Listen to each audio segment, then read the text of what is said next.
Welcome to T shorts. Banking లెసన్లో భాగంగా మనం వాణిజ్య బ్యాంకుల గురించి అధ్యయనం చేసినట్లయితే వాణిజ్య బ్యాంకులు, కమర్షియల్ బ్యాంక్స్, ఇక్కడ మనం ప్రధానంగా వాణిజ్య బ్యాంకుల గురించి మనం అధ్యయనం చేస్తే మెయిన్గా 1921లో ఇంపీరియల్ బ్యాంక్ ఆఫ్ ఇండియాను ఏర్పాటు చేసిరు అని చెప్తున్నాం. Bank of Bengal, bank of Mumbai, bank of మద్రాసును కలిపి ఈ 3 బ్యాంకులను కలిపి ఇంపీరియల్ బ్యాంక్ ఆఫ్ ఇండియాను లాంచ్ చేశారు. ఈ ఇంపీరియల్ బ్యాంక్ ఆఫ్ ఇండియాలో 1955లో దీన్ని ఎస్బీఐగా పేరు మార్చారు. పేరు మార్చి ఎస్బీఐని జాతీయం చేయటం జరిగింది అని చెప్పినాం. అయితే ఎస్బీఐని జాతీయం చేసిన తర్వాత 1959 సంవత్సరంలో నేనుగా ఇక్కడ 1959లో ఎస్బీఐకి 7 అనుబంధ బ్యాంకులను ఏర్పాటు చేశారు. హైదరాబాద్, బికనూర్, ఇండోర్, మైసూర్, పాటియాలా, సౌరాష్ట్ర, ట్రావెన్కోర్, హెచ్బిఐ, ఎంపీఎస్టి.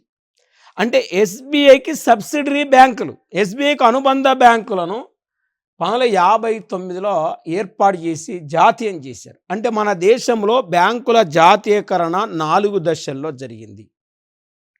మొదటి దశ 1955లో ఎస్బీఐని చేశారు. రెండో దశ 1959లో ఎస్బీఐ అనుబంధ బ్యాంకులను జాతీయం చేశారు. మూడో దశ 1969లో జరిగింది. నాలుగో దశ 1980లో జరిగింది. మరి మొదటి దశ, రెండో దశలో బ్యాంకుల జాతీయకరణ చేసింది జవహర్లాల్ నెహ్రూ గారు. 1969, 1980లో మరో 2 దశలో బ్యాంకుల జాతీయకరణ చేసిన ప్రధానమంత్రి ఇందిరాగాంధీ గారు. మొత్తం 4 దశల్లో బ్యాంకుల జాతీయకరణ జరిగింది. అయితే హైదరాబాద్, బికనూర్, ఇండోర్, మైసూర్, పాటియాలా, సౌరాష్ట్ర, ట్రావెన్కోర్ అనే అంటే 7 ఎస్బీఐ అనుబంధ బ్యాంకులను లాంచ్ చేయటం జరిగింది. మరి ఇప్పుడు జనరల్గా మనం ఒక్కసారి చూస్తే ఇక్కడ main state bank of Hyderabad, state bank of Bikaner, state bank of Indore, state bank of Mysore, state bank of Patiala, state bank of Saurashtra, state bank of Travancore. ఈ మొత్తం 7 అనుబంధ బ్యాంకులు. ఈ 7 అనుబంధ బ్యాంకులు ఉంటే వాస్తవానికి ఇప్పుడు ఈ 7 అనుబంధ బ్యాంకులు అనేవి మనకు లేవు. ఈ స్టేట్ బ్యాంక్ ఆఫ్ సౌరాష్ట్రను 2008 ఆగస్టు 18వ తారీఖు నాడు ఎస్బీఐలో విలీనం చేశారు. స్టేట్ బ్యాంక్ ఆఫ్ ఇండోర్ను 2010 ఏప్రిల్ 15న ఎస్బీఐలో విలీనం చేశారు. తర్వాత హైదరాబాద్, బికనూర్, మైసూర్, పాటియాలా, ట్రావెన్కోర్ ఈ 5 ఎస్బీఐ అనుబంధ బ్యాంకులను 2017 ఏప్రిల్ 1న ఇక్కడ విలీనం చేశారు. కాబట్టి ఇప్పుడు ఎస్బీఐ అనుబంధ బ్యాంకులు లేవు. ఎస్బీఐ అనుబంధ బ్యాంకులు లేవు. ఒక్కటే ఉంది ఎస్బీఐ ప్రభుత్వ రంగంలో బ్యాంకు. అంటే ప్రభుత్వ రంగ బ్యాంకు ఎస్బీఐ. భారతదేశంలో అతిపెద్ద ప్రభుత్వ రంగ బ్యాంకు ఎస్బీఐ. మరి వాస్తవానికి మనం చూస్తే భారతదేశంలో అతిపెద్ద ప్రభుత్వ రంగ బ్యాంకు ఎస్బీఐ. మరి ఇక్కడ చూస్తే ఒకటే ఇప్పుడు ప్రభుత్వ రంగ బ్యాంకు ఉంది. దాని తర్వాత 1969 జూలై 19వ తారీఖు నాడు 50 కోట్ల డిపాజిట్ గల 14 బ్యాంకులను ఇందిరాగాంధీ జాతీయం చేసింది. 1980 ఏప్రిల్ 15న 200 కోట్ల డిపాజిట్ గల 6 బ్యాంకులను జాతీయం చేసింది. అంటే ఇందిరాగాంధీ జాతీయం చేసిన బ్యాంకులు ఎన్ని అంటే 20 బ్యాంకులను జాతీయం చేస్తే ఇక్కడ 1993 సెప్టెంబర్ 4వ తారీఖు నాడు న్యూ బ్యాంక్ ఆఫ్ ఇండియాను ఏం చేశారంటే పంజాబ్ నేషనల్ బ్యాంకులో విలీనం చేశారు. న్యూ బ్యాంక్ ఆఫ్ ఇండియాను పంజాబ్ నేషనల్ బ్యాంకులో విలీనం చేయటంతో జాతీయం చేసిన బ్యాంకులు అంటే 20లో ఒకటి తీసేస్తే జాతీయం చేయబడిన బ్యాంకులు 19. జాతీయం చేయబడిన బ్యాంకుల సంఖ్య 19కి తగ్గిపోయింది. దీని తర్వాత 2019 సంవత్సరంలో ఏప్రిల్లో 2019 ఏప్రిల్లో వాస్తవానికి ఇక్కడ బ్యాంక్ ఆఫ్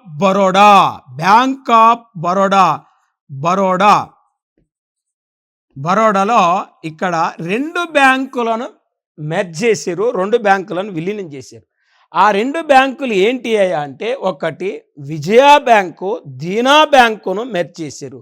ఈ విజయ బ్యాంకు, దీనా బ్యాంకును మెర్జ్ చేయటంతో ఇక్కడ 19లోకి వెళ్ళి మనం 2 తీసేస్తే జాతీయం చేసిన బ్యాంకుల సంఖ్య 17కు తగ్గింది. మరి దీని తర్వాత మనం జనరల్గా తీసుకుంటే నెక్స్ట్ మనం అధ్యయనం చేస్తే 2020 ఏప్రిల్ 1న మరి ఏ బ్యాంకును అంటే అలహాబాద్ బ్యాంకును ఇండియన్ బ్యాంకులో విలీనం చేశారు.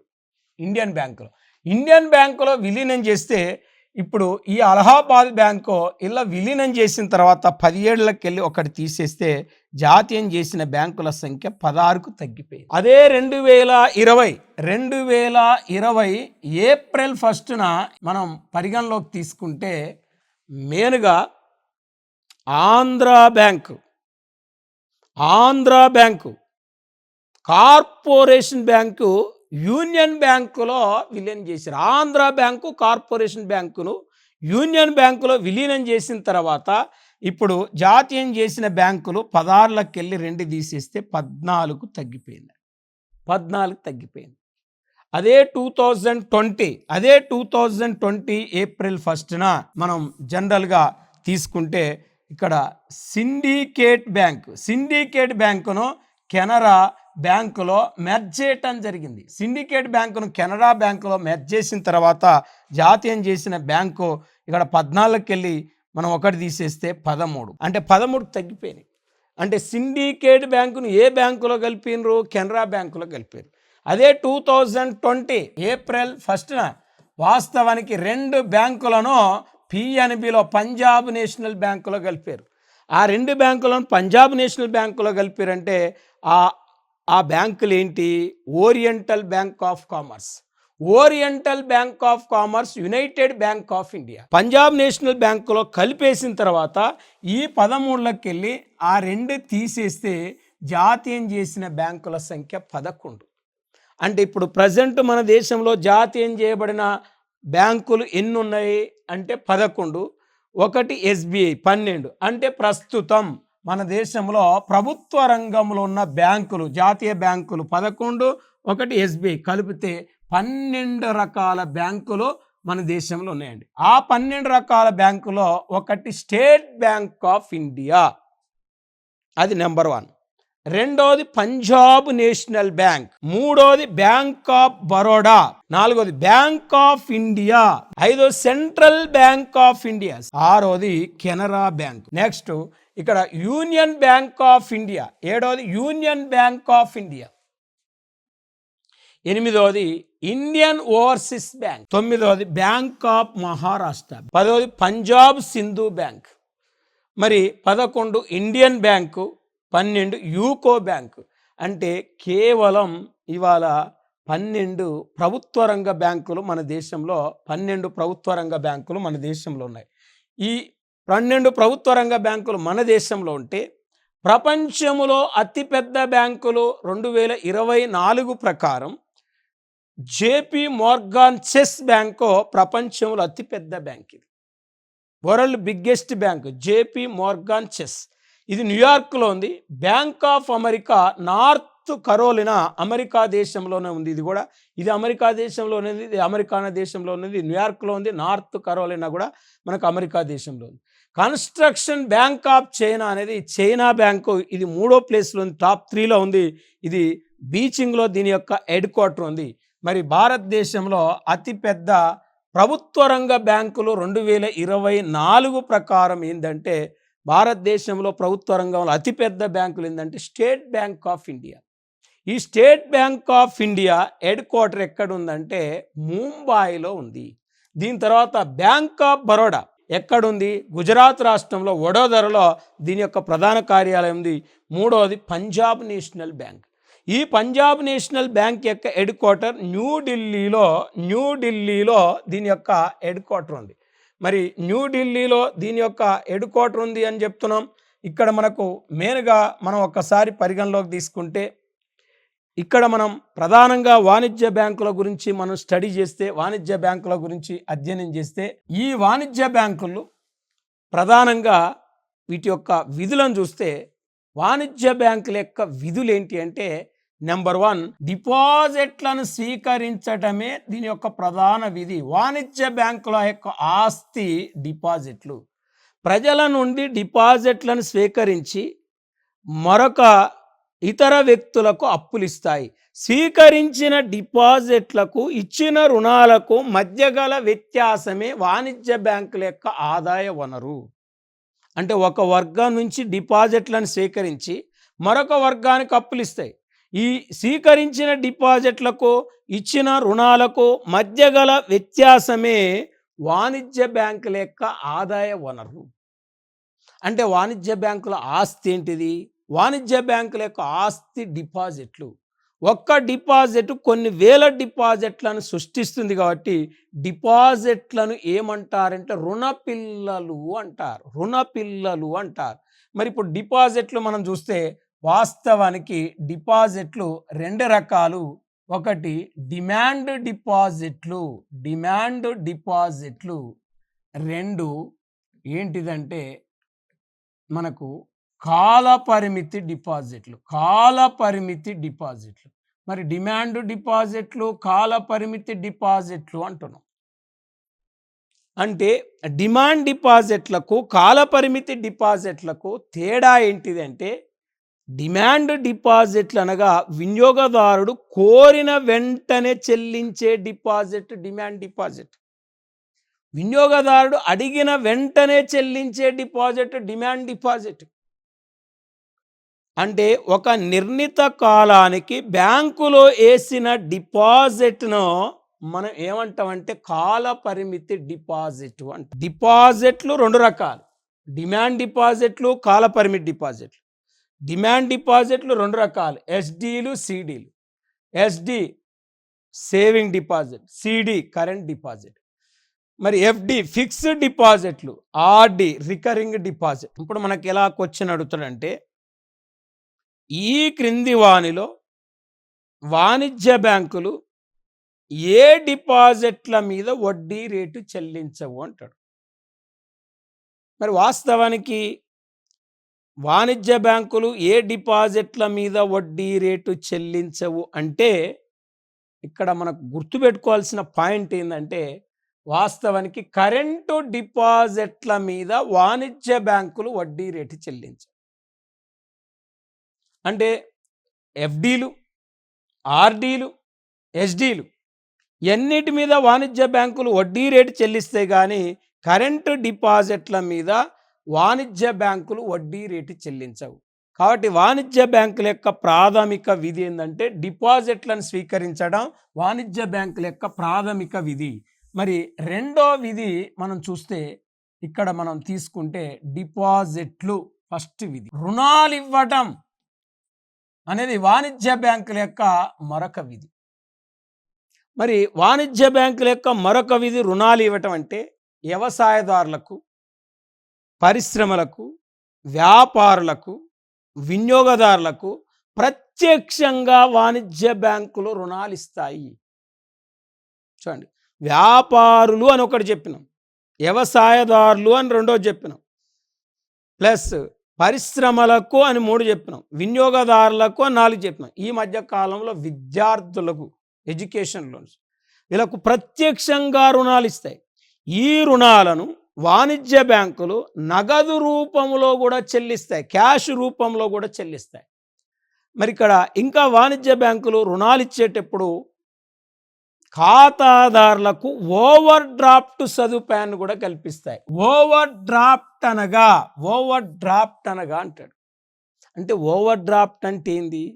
దేన్ని మనం ఓవర్ డ్రాఫ్ట్ అనాలంటే, తమ ఖాతాలో సొమ్ము లేనప్పటికీ సొమ్ము తీసుకోవటాన్ని ఓవర్ డ్రాఫ్ట్ అంటారు. ఈ ఓవర్ డ్రాఫ్ట్ అనేది అందరికి ఇవ్వరు, కరెంట్ ఖాతా కలిగిన వ్యక్తులు మాత్రమే ఓవర్ డ్రాఫ్ట్ సదుపాయం అనేది ఉంటుంది. మరొక్కసారి చూడండి, ఓవర్ డ్రాఫ్ట్ అనగా ఖాతాలో సొమ్ము లేనప్పటికీ సొమ్ము తీసుకోవటాన్ని ఓవర్ డ్రాఫ్ట్ అంటారు.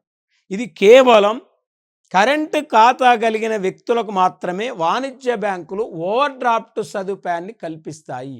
ఇది రెండవది.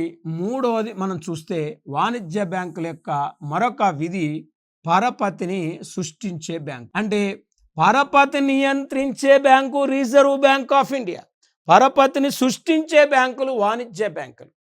అంటే చూడండి difference between RBI and commercial banks.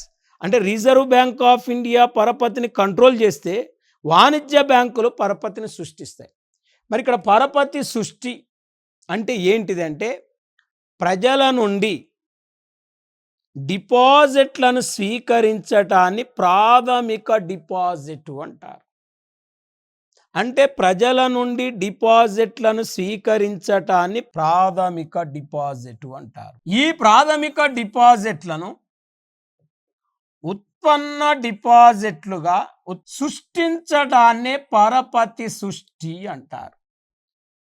అంటే ప్రాథమిక డిపాజిట్లను ఉత్పన్న డిపాజిట్లుగా సృష్టించడాన్నే పరపతి సృష్టి అంటారు.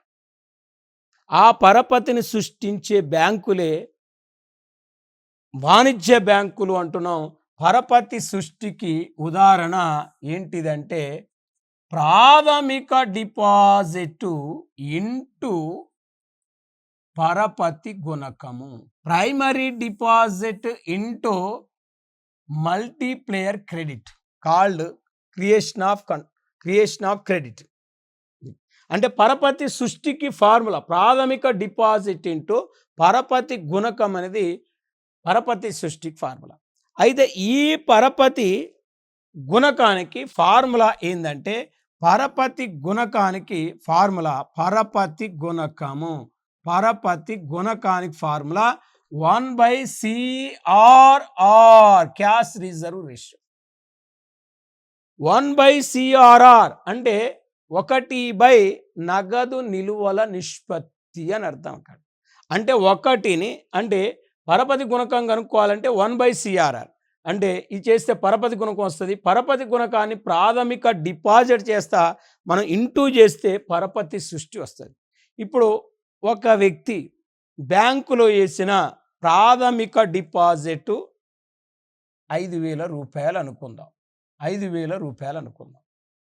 ఒక వ్యక్తి బ్యాంకులో వేసిన ప్రాథమిక డిపాజిట్ 5,000 రూపాయలు అయినప్పుడు సిఆర్ఆర్ 10% నిర్ణయించింది ఆర్బీఐ. సిఆర్ఆర్ని ఎవరు నిర్ణయిస్తారు? ఆర్బీఐ 10%గా నిర్ణయించింది. 10%గా నిర్ణయించినప్పుడు పరపతి సృష్టి ఎంత అనేది మనం సింపుల్ లాజిక్ తెలుసుకుంటే ఇక్కడ 1/CRR అనే ఫార్ములా ఇక్కడ మనం వాడినాం కాబట్టి 1/10 అంటే 10 పదులు మనకు 100 అంటే ఇక్కడ సిఆర్ఆర్ 10% అంటే ఇక్కడ 10% ఇక్కడ అంటే 1కి 10% అంటే ఇక్కడ ఈ 10ని మనం 100 చేతి భావిస్తే 10 10 100 అంటే ఇక్కడ పరపతి గుణకం ఎంత వచ్చింది? మనకు 10 వచ్చింది. అంటే ప్రాథమిక డిపాజిట్ ఎంత వచ్చింది అంటే మనకు 5,000. 5,000 ఇంటూ 10 వేస్తే మనకు 50,000 రూపాయలు ఏందంటే పరపతి సృష్టి. ఇప్పుడు సిఆర్ఆర్ 20% పెంచింది అనుకుందాం. 20% పెంచింది అనుకోండి. 1/CRR మనం వేస్తే ఇక్కడ 1/20 అయినప్పుడు ఈ 100ని తీసుకుంటే 25 100.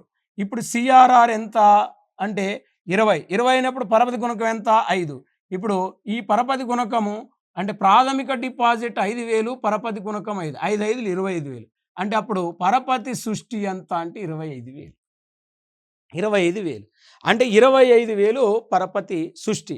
అంటే వాస్తవానికి వాణిజ్య బ్యాంకులు సృష్టించే పరపతి దేని మీద ఆధారపడి ఉంటుందంటే నగదు నిలువల నిష్పత్తి మీద ఆధారపడి ఉంటుంది. చూడండి, అంటే వాణిజ్య బ్యాంకులు సృష్టించే పరపతి దేని మీద ఆధారపడి ఉంటుందంటే నగదు నిలువల నిష్పత్తి మీద ఆధారపడి ఉంటుంది. ఇక్కడ సిఆర్ఆర్ పెరిగితే అంటే సిఆర్ఆర్ 10 ఉన్నప్పుడు పరపతి గుణకము 10, సిఆర్ఆర్ 20 ఉన్నప్పుడు పరపతి గుణకము 5, సిఆర్ఆర్ 10 ఉన్నప్పుడు ప్రాథమిక డిపాజిట్ అంటే పరపతి సృష్టి 50,000, సిఆర్ఆర్ 20 ఉన్నప్పుడు మరి పరపతి సృష్టి 25,000. అంటే వాణిజ్య బ్యాంకులు సృష్టించే పరపతి దేని మీద ఆధారపడి ఉంటుందంటే నగదు నిలువల నిష్పత్తి మీద ఆధారపడి ఉంటుంది. నగదు నిలువల నిష్పత్తి మీద ఆధారపడి ఉంటుంది కాబట్టి రిజర్వ్ బ్యాంక్ ఆఫ్ ఇండియా సిఆర్ఆర్ను పెంచితే పరపతి సృష్టి తగ్గుతుంది.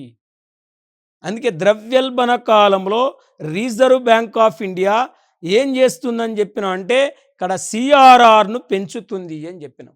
మరి ఈ సిఆర్ఆర్ మీదనే పరపతి సృష్టి అనేది ఆధారపడి ఉంటుంది. కాబట్టి వాణిజ్య బ్యాంకుల యొక్క విధులను మనం అధ్యయనం చేస్తే, కమర్షియల్ బ్యాంక్ యొక్క విధులను అధ్యయనం చేస్తే, ఒకటి డిపాజిట్లను స్వీకరించే బ్యాంకు వాణిజ్య బ్యాంకులు అని చెప్పినాం. మరి రుణాలు ఇవ్వటం వాణిజ్య బ్యాంకుల యొక్క మరొక విధి అని చెప్పినాం. రుణాలు ఇచ్చే బ్యాంకులు వాణిజ్య బ్యాంకులు అని చెప్పినాం. 3 పరపతిని సృష్టించే బ్యాంకులు అని చెప్పినాం. ఇంకా వాణిజ్య బ్యాంకులను మనం చూస్తే నగదును ఒక చోటు నుండి మరొక చోటుకి ట్రాన్స్ఫర్ చేస్తాయి. అంటే ఖాతాదారుల తరపున నగదును ఒక చోటు నుండి మరొక చోటుకి ట్రాన్స్ఫర్ చేస్తాయి. ఇంకా మనం జనరల్గా పరిగణలోకి తీసుకుంటే వాణిజ్య బ్యాంకుల యొక్క మరొక విధి చెక్కును సృష్టిస్తాయి, చెక్కు పద్ధతిని ప్రోత్సహిస్తాయి. మరి చెక్కు పద్ధతిని కూడా ప్రోత్సహిస్తాయి వాణిజ్య బ్యాంకులు అంటున్నాం. ఇంకా లేటెస్ట్గా వాణిజ్య బ్యాంకుల యొక్క విధులను మనం అధ్యయనం చేసినట్లయితే వాణిజ్య బ్యాంక్ యొక్క విధి మరొకటి మనం తీసుకుంటే ఇక్కడ ఖాతాదారులకు విలువైన సొమ్మును దాచుకోవటానికి అంటే లాకర్ సదుపాయాన్ని కూడా వాణిజ్య బ్యాంకులు కల్పిస్తాయి. లాకర్ ఫెసిలిటీస్ కల్పిస్తాయి వాణిజ్య బ్యాంకులు అని చెప్తున్నాం. లాకర్ సదుపాయాన్ని కల్పిస్తాయి వాణిజ్య బ్యాంకులు అని చెప్తున్నాం. మరి ఇంకా మనం వాణిజ్య బ్యాంకులు మోస్ట్ ఇంపార్టెంట్ పాయింట్లు మనం తీసుకుంటే, మోస్ట్ ఇంపార్టెంట్ పాయింట్లను మనం అధ్యయనం చేస్తే ఇక్కడ మెయిన్గా ఆన్లైన్ సేవలను కూడా అందిస్తాయి. ఆన్లైన్ సర్వీసెస్, ఏటీఎం సేవలను కూడా అందిస్తాయి. ఏటీఎంతో పాటు ఆన్లైన్ సర్వీసెస్, యాపుల ద్వారా ఒక ఖాతాదారుడు మరొక ఖాతాదారునికి సొమ్మును ట్రాన్స్ఫర్ చేయొచ్చు. ఫోన్పేలు, గూగుల్ పేలు, యాపుల ద్వారా ఒక ఖాతాదారు నుంచి మరొక ఖాతాదారునికి మనీ ట్రాన్స్ఫర్ చేసే సదుపాయాన్ని ఆన్లైన్ సర్వీసెస్ అంటాం. అంటే ఆన్లైన్ రాకముందు వాస్తవానికి ఏటీఎంల ద్వారా జరిగింది. ఏటీఎం సేవలు, ఆన్లైన్ సేవలను వాణిజ్య బ్యాంకులు అందిస్తున్నాయని చెప్తున్నాం. మరి ఏటీఎం విస్తరించుమన్నప్పుడు ఏటీఎం యొక్క full form automatic teller machine. ఇలాంటి ఏటీఎం సేవలు అనేది ప్రపంచంలో మొట్టమొదటిసారిగా 1967లో ఏటీఎం సేవలను ప్రారంభించిన బ్యాంక్ ఏంటంటే బార్క్లేస్ బ్యాంక్. ఇది ఇంగ్లాండ్ దేశం చెందిన బ్యాంకు బార్క్లేస్ బ్యాంక్. మొదటిసారిగా ఏటీఎం సేవలు ప్రారంభిస్తే మన దేశంలో మొదటిసారిగా ఏటీఎం సేవలను 1987వ సంవత్సరంలో ఏటీఎం సేవలను ప్రారంభించిన బ్యాంక్ ఏంటంటే HSBC bank. Hong Kong Shanghai banking corporation మన దేశంలో 87లో ఏటీఎం సేవలను హెచ్ఎస్బిసి ప్రారంభించింది. అయితే భారతదేశంలో మొట్టమొదటిసారిగా క్రెడిట్ కార్డును ప్రారంభించిన బ్యాంక్ ఏంటంటే ఇక్కడ సెంట్రల్ బ్యాంక్ ఆఫ్ ఇండియా అనేది భారతదేశంలో మొదటిసారిగా క్రెడిట్ కార్డును ప్రారంభించింది. భారతదేశంలోనే మొదటిసారిగా క్రెడిట్ కార్డును ప్రారంభించిన bank central bank of India, CBI అని చెప్తున్నాం. మరి మన దేశంలో మొట్టమొదటిసారిగా డెబిట్ కార్డును ప్రారంభించిన బ్యాంక్ ఏంటంటే వాస్తవానికి సిటీ బ్యాంక్. అంటే సిటీ బ్యాంక్ అనేది మన బ్యాంక్ కాదు, అమెరికా దేశం చెందిన బ్యాంకు. ఇది మన దేశంలో మొదటిసారిగా డెబిట్ కార్డు సేవలను అందిస్తే మొదటిసారిగా ఇక్కడ మనకు ఏటీఎం సేవలు అందించిన bank HSBC. Hong Kong Shanghai banking corporation అనేది చైనా దేశం సంబంధించిన బ్యాంక్ ఇది. మరి ఇది మాత్రం సిటీ బ్యాంక్ అమెరికా బ్యాంక్. మన దేశంలో మొట్టమొదటిసారిగా మరి ఇక్కడ డెబిట్ కార్డులు అందించిన సిటీ బ్యాంక్ అంటే భారతదేశంలో మొదటిసారిగా డెబిట్ కార్డులు అందించిన భారతీయ బ్యాంక్ ఏంటంటే పేమెంట్ బ్యాంక్. ఈ పేమెంట్ బ్యాంకు మన దేశంలో తొలిసారిగా డెబిట్ కార్డులు అందించింది. ఇక్కడ మనం మరి ఇది ఎట్లా ఆన్సర్ చేయాలి, పేమెంట్ బ్యాంక్ ఎట్లా ఆన్సర్ చేయాలనేది రెండు కన్ఫ్యూజ్ కాకుండా, మన దేశంలో తొలిసారిగా డెబిట్ కార్డును ప్రవేశపెట్టిన బ్యాంకు సిటీ బ్యాంకు. భారతదేశంలో తొలిసారిగా డెబిట్ కార్డు అందించిన భారతీయ బ్యాంకు అంటే అప్పుడు మనం పేమెంట్ బ్యాంక్ చేయాలి. భారతీయ బ్యాంకు అనకపోతే మాత్రం ఇక్కడ మనం సిటీ బ్యాంక్ అనేది ఆన్సర్ చేయాలి. ఇంకా వాస్తవానికి ఇప్పుడు ఈ డెబిట్ కార్డు అయినా, క్రెడిట్ కార్డులు అయినా, ఆన్లైన్ అయినా, పేటిఎం అయినా, మనం ఫోన్పేలైనా, గూగుల్ పేలైనా ఇవన్నిటిని ఆన్లైన్ ట్రాన్సాక్షన్ అంటాం. అసలు ఈ దేశంలో మొదటిసారిగా ఆన్లైన్ సేవలను ప్రారంభించిన బ్యాంక్ ఏంటంటే ఐసిఐసిఐ బ్యాంకు మొదటిసారిగా ఆన్లైన్ సేవలను ప్రారంభించింది. మరి ఆన్లైన్ సేవలను ప్రారంభిస్తే మన దేశంలో అందులకు డెబిట్ కార్డును మన దేశంలో ప్రవేశపెట్టిన తొలి బ్యాంక్ ఏంటంటే, అందులు కూడా డెబిట్ కార్డు ద్వారా మెయిన్గా డబ్బును డ్రా చేసే సదుపాయాన్ని కల్పించిన బ్యాంక్ ఏంటంటే ఇండియాలో union bank of India. Union bank of India అందులకు తొలిసారిగా డెబిట్ కార్డును ఇవ్వటం జరిగింది. అది మనం పోటీ పరీక్షల్లో చాలా ఇంపార్టెంట్ పాయింట్గా గుర్తుపెట్టుకోవాలి. ఇంకా మనం వాస్తవానికి ఆన్లైన్ సేవలంటే ల్యాప్టాప్ల ద్వారా కానీ, కంప్యూటర్ల ద్వారా కానీ, మొబైల్ ద్వారా కానీ, ట్యాబ్ల ద్వారా కానీ, మనం ఫోన్పేలు, గూగుల్ పేలు, ఆన్లైన్లో యాప్ల ద్వారా ఒక ఖాతాదారుడు మరొక ఖాతాదారునికి ఏం చేస్తాడంటే మనీ ట్రాన్సాక్షన్ చేస్తాడు. కానీ మన దేశంలో తొలిసారిగా మనీ ట్రాన్సాక్షన్ అనేది వాచ్ రూపంలో, సాఫ్ట్ వాచ్ రూపంలో మరి ఆన్లైన్ సేవలను ప్రారంభించిన తొలి బ్యాంక్ ఏంటంటే హెచ్డిఎఫ్సి బ్యాంక్. ఈ హెచ్డిఎఫ్సి బ్యాంకు యాపిల్ అనే ఒక వాచ్ ద్వారా ఈ బ్యాంకింగ్ సేవలను ఆన్లైన్ రూపంలో ప్రారంభించిందని కూడా మనం చెప్పుకోవచ్చు.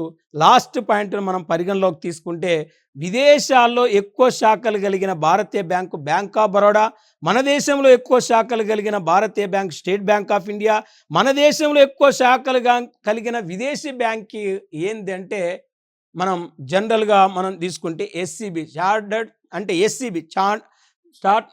SCB standard chartered account bank. అంటే భారతదేశంలో ఎక్కువ శాఖలు కలిగిన విదేశీ బ్యాంక్ అంటే SCB standard chartered account bank. ఇది ఇంగ్లాండ్ దేశానికి సంబంధించిన బ్యాంకు. అంటే మనం మొత్తం కూడా బ్యాంకులకు సంబంధించి పూర్తి సమాచారాన్ని మనం జనరల్ స్టడీస్ పరిధిలో క్షుణ్ణంగా మీకు తెలియజేయటం జరిగింది. కాబట్టి ఈ బ్యాంకింగు, ద్రవ్యము, ద్రవ్యోల్బణం మొత్తం సమాచారాన్ని మీకు పూర్తిగా అందించడం జరిగింది. మరియు నెక్స్ట్ క్లాసులో నెక్స్ట్ టాపిక్ గురించి మనం డిస్కస్ చేద్దాం.